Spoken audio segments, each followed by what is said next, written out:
stopped cheering. The word didn't echo. It didn't need to. It slammed into the galactic network like a gravity wave, overriding celebration feeds, emergency channels, even private military comms. Across thousands of star systems, parades froze mid-cheer, music cut to static, and millions of eyes turned toward their screens in confusion. Just moments earlier, the galaxy had been celebrating. The Carvax Dominion stood triumphant beneath towering banners of crimson and gold. Their war drums thundered through capital plazas. Generals with polished carapaces raised clawed hands as the announcers declared victory over a dangerous expanding species called humanity. Commentators spoke casually, as if this war were a necessary correction, an unpleasant chore now completed. Then the broadcast changed. The screen split into two halves. On the left, a Carvax assault cruiser hovering above a human colony dome, its cannons still glowing red-hot. Soldiers posed for footage, some pointing proudly at the breach they had torn into the structure. On the right, a human classroom. Small chairs lay overturned. Colorful paper stars still clung to the walls, half-burned. A chalkboard remained intact, the last lesson frozen mid-sentence. Tomorrow we learn about the constellations. The floor beneath it was blackened glass. No dramatic music played. No narrator rushed to explain. The galaxy was forced to sit in the silence, to notice the details. The melted plastic toy near the doorway, the child-sized oxygen mask dangling uselessly from the ceiling, the faint imprint of tiny handprints scorched into the wall. Then a voice spoke. It was human, calm, female, exhausted in a way no translator struggled to convey. "We are humanity," the voice said evenly. "You killed our children." The Galactic Council chamber erupted in alarms as officials scrambled to cut the feed. It didn't stop. The signal didn't originate from one place. It came from everywhere. Relay stations, civilian satellites, even Council-secure data cores were broadcasting the same message. The voice continued. "You called it precision strike. You called it psychological warfare. You called it necessary." The image on the right shifted. Now it showed rescue workers, humans in torn suits, digging through rubble with bare hands because there wasn't time to wait for machines. One man screamed a name again and again into a collapsed corridor, his voice cracking as smoke filled his helmet. The left side showed Carvax commanders clinking ceremonial blades in celebration. "You destroyed new Larkspur colony," the voice said. "Population, 1.2 million. Civilian classification, 0 military assets." A data overlay appeared. Timestamps, evacuation requests, emergency please sent to the Council and marked received, review pending. The camera returned to the Council chamber itself. The Carvax ambassador stood slowly, mandibles clicking in irritation rather than shame. "War has casualties," he said. "Your species should have learned that before spreading into contested space." The human representative didn't shout. She didn't rise from her seat. She simply slid a small data crystal across the Council table. "That," she said, "is a list of the children you erased. Names, ages, schools, favorite foods, what they wanted to be when they grew up." The crystal glowed, projecting a scrolling list that seemed endless. "And this," she continued, resting her fingers on the crystal, "is where our restraint ended." Across the galaxy, the cheering had stopped completely. Even species hardened by centuries of war felt something unfamiliar twist in their cores. Humans were known to be emotional, yes, but also predictable. They protested. They mourned. They rebuilt. This was different. The broadcast showed archived footage now. Humans begging for evacuation corridors, transmitting surrender beacons around civilian domes, broadcasting warnings in multiple languages. "Do not strike here. Children present." Those warnings were time-stamped. So were the Carvax firing orders that followed. The human voice softened, and somehow that made it worse. "We gave you every chance to stop," she said. "We believed, foolishly, that even in war there were lines you wouldn't cross." A pause. "You crossed them anyway." The Carvax parade footage returned, slowed down now. In the background of one clip, A junior officer laughed as flames reflected in his visor. The human representative looked directly into the camera. "You should have killed our soldiers," she said. "You should have fought our fleets. You should never have touched our children." The council chair attempted to speak, but his microphone cut out, manually overridden by the same unseen force controlling the broadcast. "We know what you're thinking," the voice said, as if reading the room. "You think this is an emotional outburst, a final cry before extinction." The screen went black for half a second. Then white text appeared, stark and unforgiving. "This is not a warning." The image shifted again. This time, no bodies, no fire, just space. Empty, silent space, where Carvack's listening post had existed only hours earlier. Its absence was marked by drifting debris and a slowly spinning Dominion flag. Gasps rippled through the council chamber. "That installation was classified," one counselor whispered. The human voice returned, colder now. "While you were celebrating," she said, "we were counting." More images followed, one after another, methodical and precise. Supply depots going dark. Long-range communication relays blinking offline. Fuel convoys vanishing between star systems without a single distress call. Not explosions. Removals. "You thought we were retreating," the voice continued. "You thought grief made us weak." The list of destroyed or disabled Dominion assets scrolled beside the footage. "And you were right about one thing," she said. "We are emotional." The screen returned to the classroom, restored now in simulation. Desks upright, lights on, children laughing. Then it dissolved into ash again. "But understand this," the human representative said, her voice steady but edged with something ancient and sharp. "There is another side to humanity. A side we keep buried because it terrifies even us." The camera zoomed in on the data crystal as it pulsed with power. "You didn't just kill our children," she said. "You killed the part of us that wanted this war to end peacefully." Across the galaxy, commanders checked their sensors. Merchants checked their routes. Counselors checked their security clearances and felt suddenly, deeply exposed. The final words appeared without sound, burned into every screen in every language. "The galaxy will remember what you did." And beneath it, one last line, simple, human, unforgettable. "So will we." War, in the galaxy's long and bloody history, followed patterns. Borders shifted. Fleets clashed. Treaties were broken and rewritten. Species rose, species fell, but there were understandings. Unwritten rules that allowed civilizations to pretend they were still civilized. Humanity believed in those rules. At first, the conflict with the Carvack's Dominion hadn't begun with hatred. It started with charts, maps, and votes. Humans expanded outward not as conquerors, but as builders, terraforming dead rocks, turning dust into farmland, raising domes where nothing had lived before. Their colonies weren't fortresses. They were neighborhoods. The Dominion didn't see neighborhoods. They saw potential rivals. Carvack's doctrine viewed growth itself as aggression. A species that multiplied too quickly, that adapted too fast, was a future threat. Better to cut it down early while the cost was low. So they pushed. At first, it was trade harassment, then border skirmishes, then defensive strikes against human patrol ships. Each escalation came wrapped in diplomatic language that made council members nod along. Humans responded the way they always had, with restraint. They withdrew from contested systems. They opened negotiations. They broadcasted surrender corridors during every engagement, even when the Dominion didn't. They sent med ships to rescue enemy pilots drifting in vacuum. More than once, human commanders were criticized by their own people for being too soft. "We can still stop this," human diplomats insisted. "This doesn't need to become a total war." The Dominion heard weakness.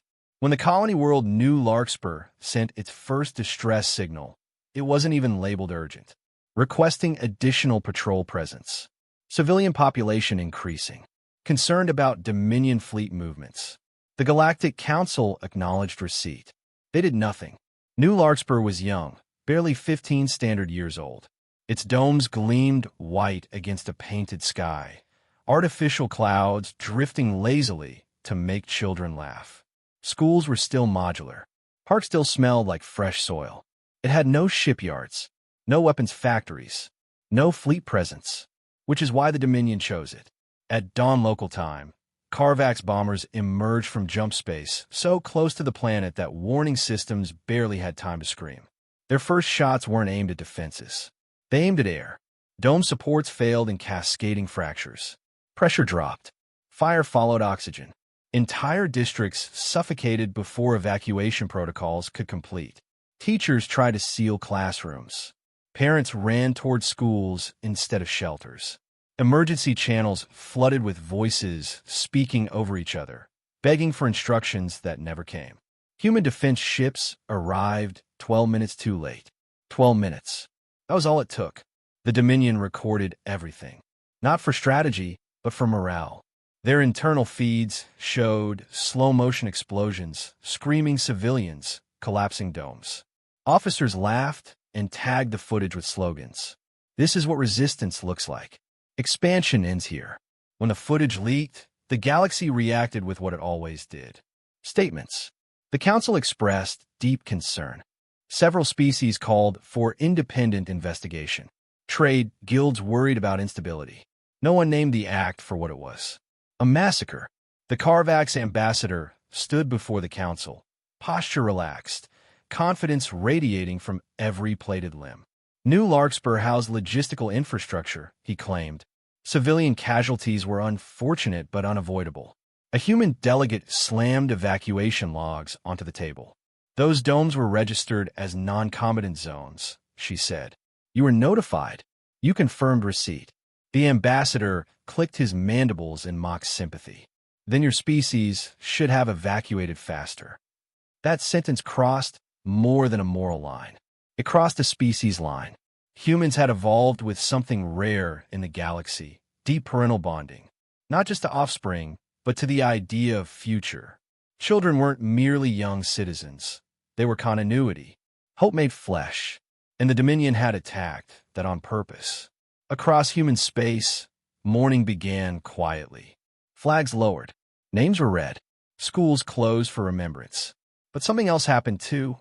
Something the Council missed. Human military command locked down. Not in panic. In focus. No speeches. No threats. No immediate retaliation. Human fleets pulled back from the front entirely, vanishing behind secured borders. Analysts across the galaxy concluded the obvious. They can't sustain losses, experts said. They're retreating to survive. Dominion strategists laughed and prepared the next phase. Deeper strikes, more civilian pressure, faster collapse. They didn't understand humans. To humans, grief wasn't an ending. It was fuel. Inside sealed war rooms, humans replayed the footage again and again.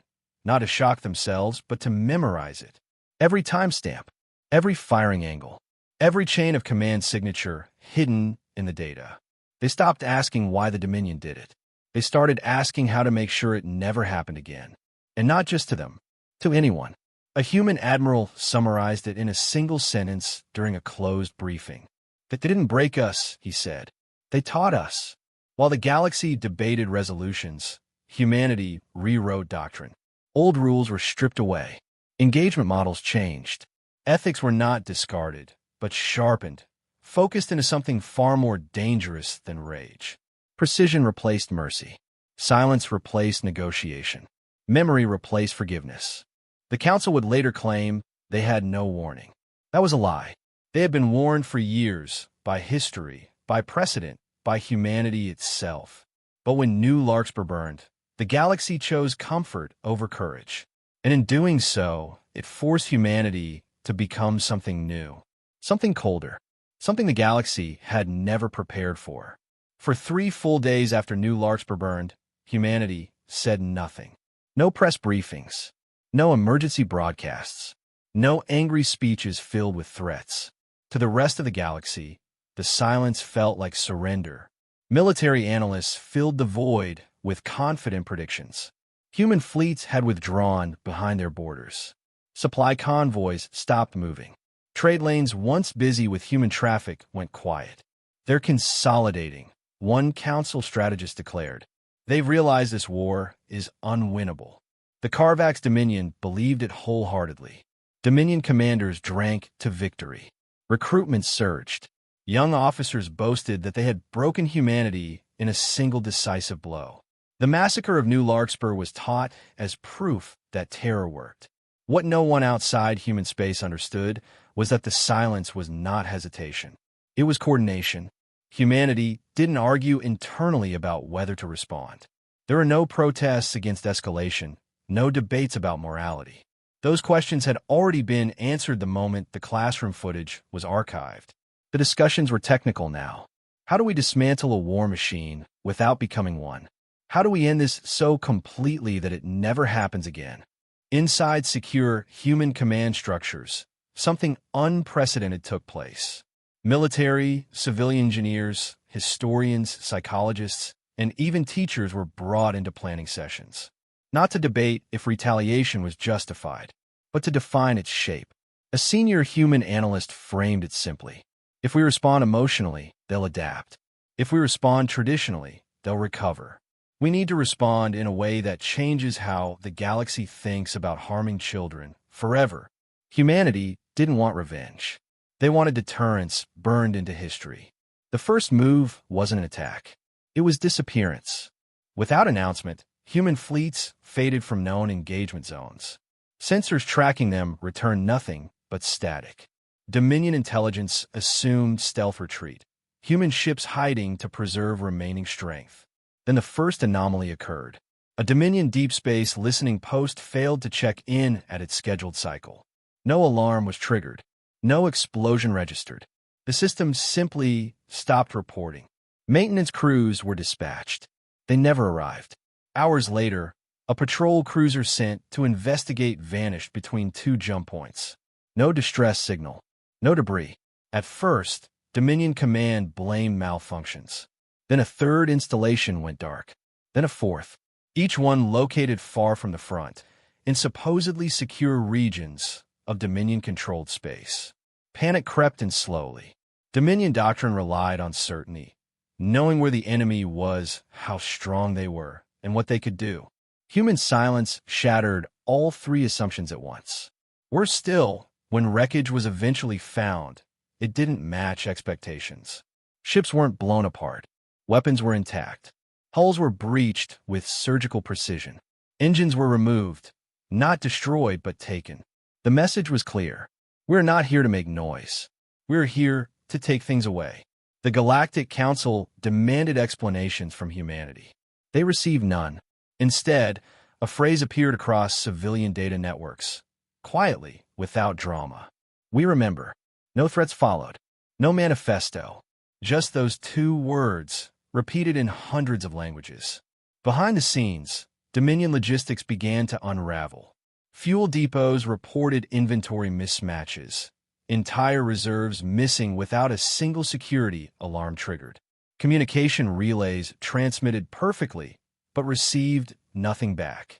Navigation beacons began feeding incorrect data, sending convoys drifting light years off course. And still, no human fleet appeared. Dominion commanders started sleeping in armor. Because the most terrifying thing wasn't the losses. It was the uncertainty. Humanity wasn't acting like a species at war. They were acting like a system correction. A Carvac strategist said it aloud during a closed council meeting, his voice barely audible. "They aren't trying to defeat us," he said. "They're trying to make us irrelevant." That assessment was accurate. Human doctrine had shifted from winning battles to removing the enemy's ability to fight at all. No glorious clashes. No heroic last stands. Just absence. Absence of fuel. Absence of coordination. Absence of confidence. Human ships struck only when success was guaranteed and silence preserved. They attacked from angles Dominion sensors were never designed to watch. They exploited gravitational shadows, stellar noise, and quantum lag the Dominion had dismissed as theoretical nuisances. Humans had studied the Dominion's past wars.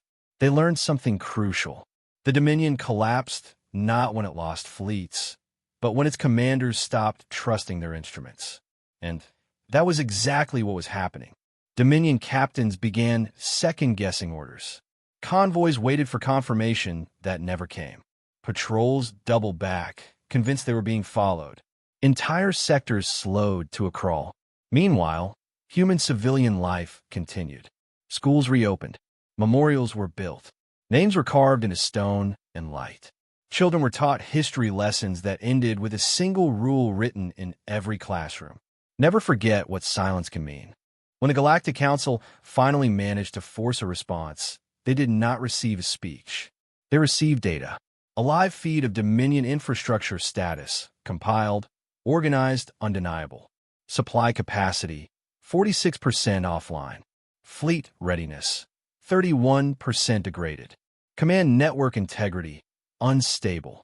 And beneath it, a single line of human commentary. You still think this is escalation? A pause. This is containment. The Council finally understood what it had helped create. Humanity was not raging. Humanity was calm. And calm, applied with intelligence and grief, was far more dangerous than anger. The Dominion had crossed a line it didn't know existed. Not a border, not a treaty, a threshold. Beyond it lay the other side of humanity, the side that stopped explaining itself, stopped asking permission, and started acting with terrifying clarity. And the galaxy was only beginning to see what that meant. The Carvax Dominion had always believed in overwhelming force. Their fleets were built to be seen. Vast carrier groups wrapped in layers of escorts, moving like steel continents through space. Fear was their first weapon. Numbers were their second. Once deployed, resistance usually collapsed before the first major engagement. So when Dominion High Command finally decided to end the uncertainty, they did what they always did. They gathered everything. The Tri-Sun Armada was activated.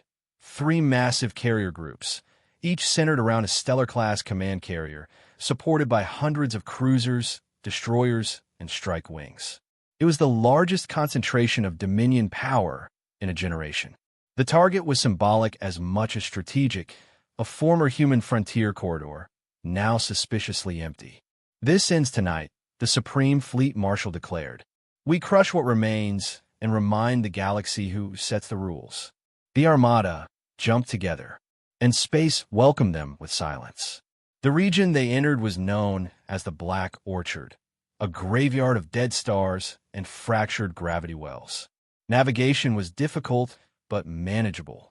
Dominion charts marked it as risky, not dangerous. That was their first mistake. Within minutes of arrival, minor discrepancies appeared. Formation spacing drifted by fractions of a unit. Automated corrections kicked in, but overcorrected. Sensors began reporting phantom mass readings, fleeting shadows that vanished when targeted. Interference, officers reported. Environmental. Then navigation buoys began disagreeing with each other. 3 systems. 3 answers. Comms chatter filled command decks as captains demanded clarification. Whole formation, the Marshal ordered. This is psychological warfare. The Armada pushed deeper. That was when the first carrier lost its escort screen. Not to weapons fire, to gravity. A sudden, localized distortion twisted space just enough to pull 3 cruisers out of alignment. They collided, holes tearing open, reactors shutting down automatically to prevent detonation. The ships didn't explode. They drifted. Rescue crews launched, only to find their guidance systems failing as well. Then the lights went out. Across the Armada, internal systems flickered. Not all at once. Not dramatically. Just enough to sow doubt. Weapon locks dropped.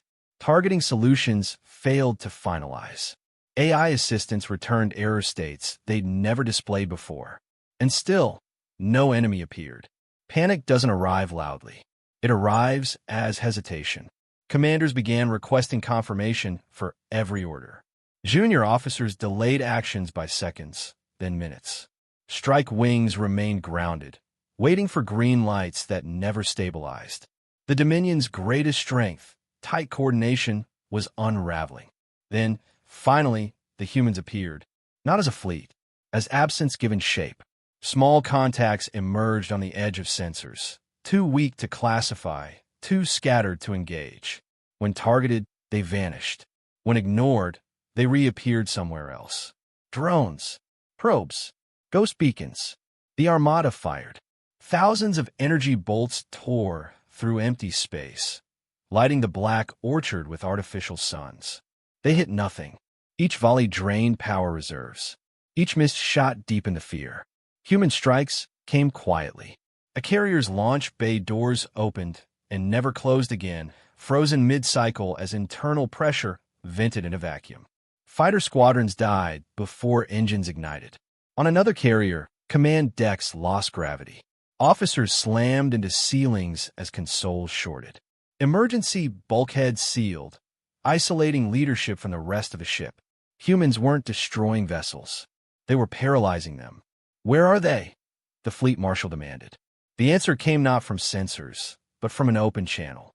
A human voice, male this time. "Calm. Precise. You're surrounded," it said. The marshal laughed, a harsh clicking sound. "You hide like scavengers and call it war." "No," the voice replied. "We hide like parents." Silence followed. Then every carrier's long-range scanners displayed the same thing at once. Human ships, hundreds of them, small, unassuming, positioned perfectly within blind zones the Dominion had never thought to monitor. They weren't massed together. They were placed, like pieces on a board. "You see," the human voice continued, "we learned something watching your wars." The Armada tried to respond. It couldn't. Navigation was compromised. Weapons were misaligned. Command authority fractured as backup systems contradicted primary ones. The human ships didn't fire in unison. They fired selectively. Power couplings severed. Sensor arrays burned out. Data cores were extracted by boarding drones and physically removed from ships that still floated intact. The Black Orchard filled with drifting giants, untouched on the outside, hollowed out within. The Tri-Sun Armada, pride of the Dominion, was alive and completely helpless. The fleet marshal transmitted one final demand. "State your terms." The human reply came instantly. This was never about terms. A pause. This was about understanding. A massive display activated across every Dominion vessel. Footage from New Larkspur. The classroom. The chalkboard. The names. "You killed our children," the human voice said again. "So we dismantled your ability to kill anyone else." Boarding teams never appeared. No executions followed. Human ships disengaged as cleanly as they had arrived, leaving the Armada drifting, disabled, humiliated, and alive. The message was unmistakable. We could have ended you. We chose not to. The galaxy watched in stunned silence as the impossible happened. The Dominion lost its greatest fleet in a single night, without a decisive battle, without heroic sacrifice, without the kind of destruction that could be spun into propaganda. There was nothing glorious about it, only the cold realization that power no longer meant safety. The next morning, Dominion command channels filled with the same question, whispered and shouted across worlds. If this is restraint, what does humanity look like without it? And for the first time in its history, the Dominion did something it had never done before. It asked for peace. The Carvax Dominion's request for peace reached the Galactic Council in fragments, urgent, unpolished, and filled with something no one expected to hear from them: fear. Their message didn't arrive through ceremonial channels. It came through emergency relays, stripped of pride and protocol. "We are prepared to negotiate," it said. Immediately, the Council exhaled in collective relief. War on this scale threatened trade, stability, and political balance. Several counselors congratulated themselves for preventing further escalation, as if restraint had been their achievement. Humanity was invited, ordered, really, to attend emergency peace talks. The human delegation arrived without spectacle. No honor guard, no displays of force. Just people, tired faces, dark circles under eyes that hadn't slept since New Larkspur burned. The council chair began with rehearsed authority. "This conflict has reached a critical juncture," he said. "We must now prioritize de-escalation and return to—" The human representative raised a hand. "No," she said quietly. "We will prioritize accountability." The word hung in the chamber like a blade. The Dominion ambassador bristled. "You have disabled our fleets, crippled our infrastructure, and humiliated our command. What more do you want? The human answer was immediate. The truth, she said. In public. With a gesture, she activated the chamber's central display. What followed was not accusation, but evidence. Internal Dominion communications played in sequence. Firing orders, threat assessments, casualty predictions. A command voice stated clearly that civilian casualties would accelerate compliance. Another laughed and suggested recording the strike for training morale. The council chamber descended into chaos. Several counselors tried to cut the feed. It didn't stop. Human cyber units had mirrored the data across every council system. Every species media networks began rebroadcasting the footage automatically. The galaxy was forced to watch. The human representative spoke over the images. You told us war has casualties, she said. So let us be precise about who chose them. Names appeared beside faces. Ranks, authorization codes, decision trees showing how each order passed through Dominion hierarchy, who could have stopped it, and who chose not to. The Dominion ambassador's posture collapsed. This was military necessity, he protested weakly. A human legal advisor stepped forward. No, she said. It was policy. Then humanity did something no one expected. They didn't demand executions. They demanded a trial.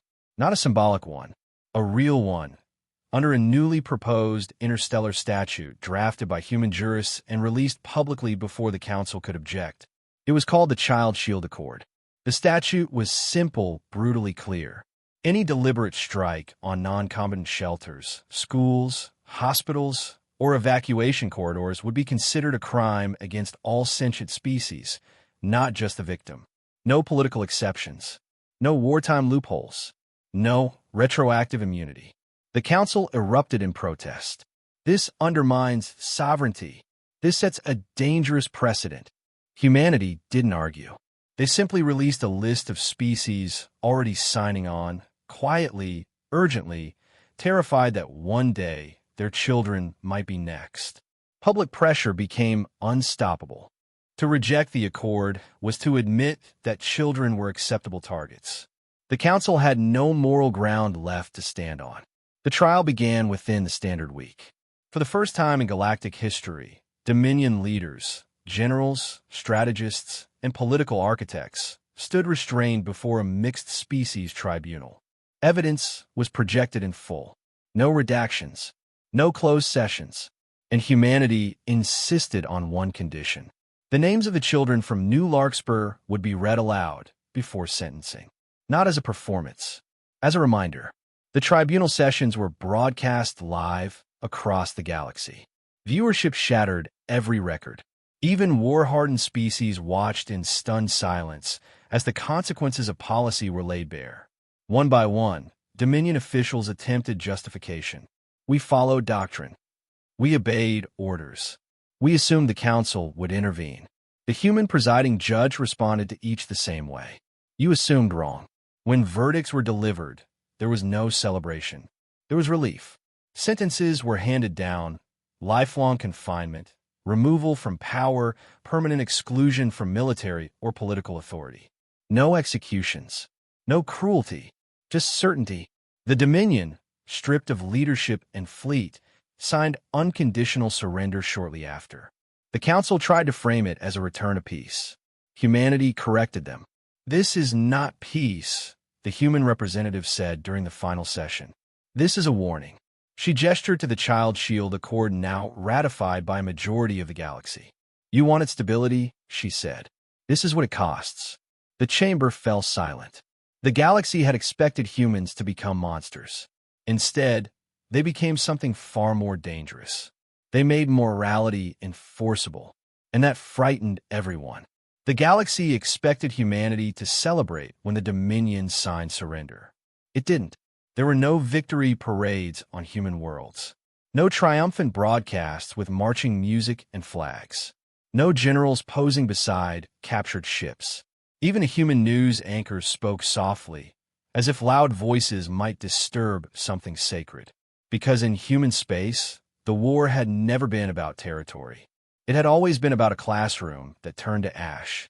The day after the tribunal ended, the the human representative returned to the Galactic Council one last time, not to debate, not to negotiate, but to deliver a final statement for the archives. Her voice was steady, but the tiredness in it carried weight. "You watched our children die," she said. "Some of you felt pity. Some of you felt discomfort. Many of you felt nothing until it became inconvenient." Counselors shifted in their seats, trying to hide their shame behind political masks. Humanity didn't let them. "Let this be recorded clearly," she continued. "We did not dismantle the Dominion because we hate them. We dismantled them because the galaxy needed to learn what happens when you normalize the unthinkable." A pause. "Children are not bargaining chips." Then she placed a new object on the table, a small, simple memorial plaque. It carried no symbols of war, no slogans, just one sentence in human script, translated beneath in every council language. "If you protect the future, you protect everything." After that, humanity withdrew from council politics almost entirely. Not in isolation, in focus. Their ships returned home. Their borders stabilized. Trade resumed under strict new safety conditions. Human diplomats stopped begging for recognition. Human commanders stopped trying to be liked. The galaxy could interpret that however it wanted. But the truth was simpler. Humans were done asking permission to defend their children. Meanwhile, on the scorched world of New Larkspur, the rebuilding began. The first ships to arrive were human, industrial carriers, medical barges, construction platforms that unfolded like silver flowers over the ruins. They didn't begin by laying foundations. They began by collecting names. Search teams worked through rubble to recover every possible identifier: bracelets, school ID tags, DNA fragments, personal keepsakes. Not because the dead could be returned, but because to humans, being remembered mattered. A child's toy starship, melted and cracked, was found near what had been Classroom 9. A volunteer held it in gloved hands and began to cry. Not loudly, not theatrically, like someone grieving a universe. When the first memorial site was constructed, it wasn't a towering statue. It was a wall, a long wall of dark metal, polished to mirror brightness, stretching across the rebuilt central district where the main dome once stood. Each name was etched with care, accompanied by an age and a simple symbol chosen by surviving families. A star, a flower, a tiny planet, a musical note. At sunrise, the wall caught the light and looked like a field of shimmering constellations. Humanity invited the galaxy to witness it. Some species came out of guilt. Some came out of fear. Some came because they had children too, and the footage from New Larkspur had haunted them.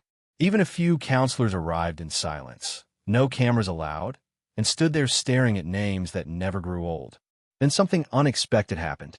Species that had previously remained neutral began sending aid. Not because the council requested it, but because humans never did. A mining civilization offered refined alloys. A medical guild delivered advanced trauma units. A waterworld species supplied atmosphere processors and climate stabilizers. It was the first time in centuries that the galaxy had cooperated without profit or coercion. Humanity didn't praise them. They just used the help, because rebuilding wasn't a symbol to humans. It was a duty. As months passed, New Larkspur's new domes rose, stronger, smarter, and designed with redundancies that made another strike nearly impossible. Emergency corridors were automated. Non-combatant zones were broadcast continuously with encrypted verification signatures. Even the lighting systems included hidden memory archives, ensuring no one could ever erase what happened. And through it all, humanity stayed consistent with one terrifying principle. They did not target Dominion civilians. Even after everything, humans refused to become the thing that had hurt them. That refusal, more than any fleet maneuver, changed the galaxy. Because it proved the truth the Council had missed. Humanity's other side was not cruelty. It was resolve. Resolve to end threats permanently. Resolve to enforce lines that others only pretended existed. Resolve to make the cost of harming children so high that no rational species would ever consider it again. When the final dome was sealed, A human admiral returned to the Council network for a closing broadcast. He stood in front of the memorial wall, the etched names reflecting softly in his uniform's polished buttons. Behind him, a rebuilt school opened its doors for the first time since the massacre. Children walked in quietly, holding hands. The admiral spoke in a voice that carried both gentleness and steel. "We have a peaceful side," he said. "We build. We create. We love. We laugh. We forgive more often than we should." He paused, eyes drifting to the wall. "But understand this," he continued. "The side you met, the side that dismantled an empire without burning its cities, that side exists for one reason." He leaned slightly closer to the camera, as if speaking to every leader watching. "To protect the future." Another pause. "If any power in this galaxy ever targets children again, anywhere, then you will not be facing one colony or one fleet. You will face humanity's memory." Behind him, the school doors closed, sealing with a soft hiss. The sound was gentle, ordinary, almost comforting. But the message wasn't. Humanity wasn't promising violence. They were promising certainty. A boundary had been written into history, not by treaties alone, but by consequence. And for the first time in a very long time, the galaxy understood something simple.